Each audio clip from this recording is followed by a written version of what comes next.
Are you tired of being told what to think and how to act? Well, you are not alone. In case you haven't realized it, you have an internal GPS. It knows all you need to know about how to live your life. So it's about time you stopped letting the media and the government tell you what is true for you. In fact, it is exactly that time. It's time to think for yourself. And here to make sure you're doing just that is your host, mediator, author, and lawyer, Carol Gold. Hi, it's Sunday, May 26th. Happy Memorial Day. I'm Carol Gold, and welcome to Think for Yourself. There is so much in the news in our lives, actually, that is stressful, whether it's Ukraine or the Middle East or the economy, college campus upheaval, the 2024 upcoming election, even in certain parts of the country, the weather, which has wreaked havoc in the last few weeks. There's so much of it. It's increasingly hard to find good news, but it's also hard to understand why people behave in ways that we call sometimes bad and sometimes pure out evil. But I think I have something. I think I have something to share with you that is both in some ways good news and in another way an explanation, and maybe an explanation you haven't heard before, because it's certainly something that I never posited before until I was reading a book. And the book that I'm referring to is called Humankind, A Hopeful History. And it's by someone named Rutger Bregman, who I believe is Danish. I think he's a Danish sociologist. The book makes lots of different points, but the one that jumped out at me and that I took even a bit further than he does in the book, in my own mind as I was reading, is what I want to share with you. Humankind, that we are not fundamentally evil, nor are we born in sin. We are, in fact, something else, and that something else is that we are joiners. Joiners, Joiners. We want to belong. It is human nature. It's a human instinct. We are social animals, social beings, and we want to belong. Why do we want to belong? Well, I would argue that there's two profound separations that take place for us. One, I would argue, is on the soul level, that when we come into physical being, we come out of basically what some people call oneness or unity or God. We come away from, we separate from, or are separated from some unifying source where all things are united. And for the soul, let's say, that's the initial separation. But then also, when we come into physical reality, we're all born of a human being, another human being. There's that separation. There's the separation from the womb. And suddenly, not only has the soul been separated, but now the newborn has been separated from an environment that it got somewhat comfortable in. And suddenly everything is distinct, different. And that being, meaning you or me, feels totally separate and alone and vulnerable in the physical world. So the instinct is to grasp onto something. The instinct is to reconnect with something. It's the whole concept of bonding in infants.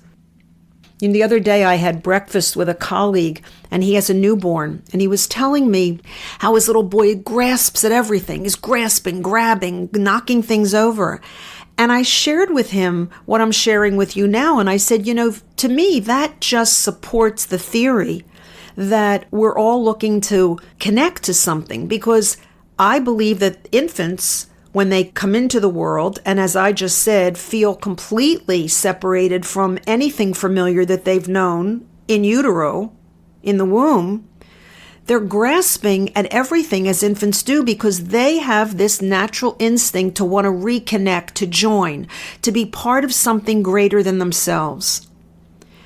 And the reason that I'm sharing all of this with you, and why I think this is so important, is because if you begin to think of us as not evil in nature, but joiners in nature, it shifts your entire perspective of humanity and how people make what we judge to be evil decisions and behave in ways that are inexplicably bad. So in a prior episode, and I'm going to get into this with detail and make it seem very comprehensible to you. In a prior episode, I talked about Hannah Arendt, who was a German philosopher. She actually wrote for the New York Times, and she covered Eichmann's trials from World War II, the Nuremberg trial. She covered the trial of Adolf Eichmann. At the end of that trial, Arendt concluded that Eichmann, rather than being some freak of nature with this killer instinct and these horrible, horrible plans that he devised for the annihilation of 6 million Jews, he was in fact just like any average person. The same way that, Stanley Milgram did experiments, I think in the 1970s, and you may have heard of them, where he put individuals with a control panel in front of them and then supposedly people in another room that these people with the control panel couldn't see.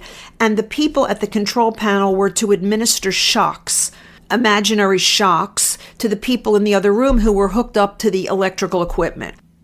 The encouragement by the individual who ran the study, I don't know if it was Milgram or it was someone he had hired to be the, quote, manager of the study, continued to encourage them to give greater shocks, greater voltage, kept turning up the voltage, to the point where the shock could kill someone if they, in fact, had been hooked up. In reality, no one was hooked up in the other room, but there were students in the other room who were pretending to respond to the increased shock waves and saying things like, "Oh my God, it's painful. Oh my God, you're going to kill me." And yet, despite the belief by all of the sociologists and scientists who were interviewed before the test that the average person would not increase the voltage to the point where they could kill someone, in reality, 65% of those who had their hands on the control board administered what ultimately became a deadly voltage. And it was shocking, no pun intended, and it stood for the premise that, or the conclusion rather, that inherently we will all behave in ways that are brutal, because that's our nature. But the hindsight on that study and others like it turned out to be a very different conclusion. Because here's the important part. Arendt wrote about it in what she called the banality of evil. How does it happen that people will administer deadly shocks to someone they can't see in the other room? How does that happen when you're dealing with what seemed to be fundamentally the average, normal, caring, compassionate, empathic person? And the answer is, if you can get people to believe that they are doing something for the greater good, for a greater purpose, if it helps them feel that they are part of a community, no matter how small, a community of like-minded people, and that what they're all doing is for the greater good, you can get people to behave in ways that were otherwise incomprehensible.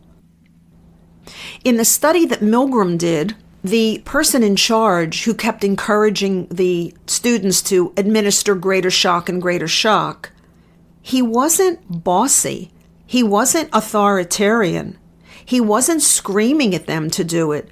He was telling them that it was in the interest of the science that they were pursuing. It was in interest of the important findings that would come out of the study, and that they were all kind of in this together. That works. It works. What doesn't work is being bossy. What doesn't work is being authoritarian. There are studies where that approach has been tried and people rebel. They get up, they leave, they won't participate. And examples of this, I think, are currently, if you look at the violence that BLM perpetrated in Seattle and in Portland, those violent riots turn people off. The pro-Palestinian sit-ins and encampments that have been vocal and adamant and hateful in their rhetoric and have interrupted student affairs at universities across this country have turned more people off than they have turned people on to their cause. The January 6th riot in the Capitol, people who believed that they had a legitimate gripe or cause, But nonetheless, the way in which that played out, putting aside whether or not there were people planted, putting aside whether or not it was instigated, putting aside whether or not it could have been prevented had Congress, particularly the administration at the time, Nancy Pelosi, engaged the proper police and protection in advance. Put all that aside. Just look at the behavior and look how it turns people off. You can't get people through authoritarian behavior and bossing and bullying to do reprehensible acts. But if you keep it benign, if you have them believe that they are doing something for the greater good, for a higher purpose, you absolutely can. You know, Eichmann, when asked and confronted with what he had done in World War II, his response was, "I will leap to my grave, languishing, because the feeling that I have 5 million human beings on my conscience is for me a source of extraordinary satisfaction." How could he say that? He could say that for the same reason that the soldiers, the German soldiers in World War II, fought to the bitter end, even when they knew it was over, even when they knew that Russia was coming at them from one side and the Allies were coming at them from the other. They never gave up. They never stopped. They weren't doing it for Nazism. They weren't doing it for Hitler. They were doing it for brotherhood. When they were interviewed, normal Germans who were in uniform, bakers and bankers and normal people, everyday business people, after the war, there were extensive interviews by the Allies, and what they found out, almost to a soldier, was that they were doing it for their comrades. They were doing it as a sense of the greater good. They didn't want to let their fellow soldiers down. And by the way, that's exactly the same reason that American soldiers and the Allied soldiers fought the way they did. There is this feeling of a greater good that allows people to behave in ways they otherwise wouldn't. Because we are joiners, because we want to be part of something. That band of brotherhood mentality or philosophy is there in every military situation. So sure, you could argue about the college campuses that it's decades of misinformation in education. It's decades of brainwashing through academia, and that the Arab countries, particularly Qatar, have poured billions with a B into our higher education system. However, I don't believe that's the reason those students are doing that. They're doing that because for the past decade, it has become more and more a culture of victim mentality in this country. And that culture of victim mentality has been used to divide us and to foster tribalism. The Palestinians, Hamas, Islamists, they've co-opted the status of Gazans as victims of Israeli alleged oppression. And it's a fiction. However, here's the important part. The more we identify with victims, with a victimhood mentality, and identify ourselves as a victim and other groups as victims, then we can join with them. And when we can join with them in our victimhood, we can vilify and generalize not only about our enemies, but about theirs as well. I watched a reel on, I think it was Instagram, it might have been X, I'm not sure, I guess it was X, just a few days ago, of a trucker who stopped at a truck stop somewhere here in the United States. And when he got out of his truck to, go get food or whatever he was doing at a rest stop, a girl got into his truck in the driver's seat, was trying to drive his truck away. And she was screaming at him when he came back to the truck, "Free Palestine! Free Palestine!" She was clearly mentally ill. But she was screaming at the top of her lungs, from the river to the sea, "Free Palestine." Why? Because she is mentally ill, but she sees herself as some kind of a victim, and so she's identifying with another victim group, the Palestinians. And the same thing is true of the LGBTQ community. Trans, Queers for Palestine, River to the Sea call. These groups have been coddled, each in their own right, as victims. So they naturally are identifying with these other latest and greatest victims. So Gaza, the Palestinians as victims, is a natural cause for them. And it's so bizarre because these co-victims, as I call them, that decision to identify with Gazans, with the Hamas and the Arab approach to annihilation of Israel is not rational. Why? Because if you're queer or trans or any member of the LGBT community, or even if you're a rebellious college student disrupting the daily administration of a system of education, and you went to an Arab country, or you were under the auspices and control of Hamas, you'd be beaten or killed, tortured, beheaded, whatever. So these alignments aren't rational. They're based on an inherent desire to join, to be part of something. You know, I used to say long before, I bet it was back when, sometime after 9/11, that Islamic terrorists are certain about what they're doing. They're absolutely 100% certain. They have no doubt. Now, they're insane in a way, but they're certainly insane, meaning there's no room for doubt. They have a mission that is tied to their band of brothers. They are united in their misbelief. Now, it's a misbelief, but it's a belief nonetheless. And it unites them because it gives them identity. It gives them a reason to feel that they're connected. And that's the inherent push in humanity, the desire to be connected. Why is it so important that we shift our thinking from we're inherently evil and we're born in sin to we're born as joiners with a need to close the separation? Well, here's the reason why. If you believe in original sin and you believe that we are evil by nature, then whenever someone behaves that way, you write it off to evil. You write it off to their dark side. You don't hold them accountable for their choices. You write it off and you excuse it. And in some instances, you can go to your priest or you can go to your religious leader and you can get absolution and you can be forgiven and you can go out and start all over again and then come back the next time and ask for forgiveness and get it.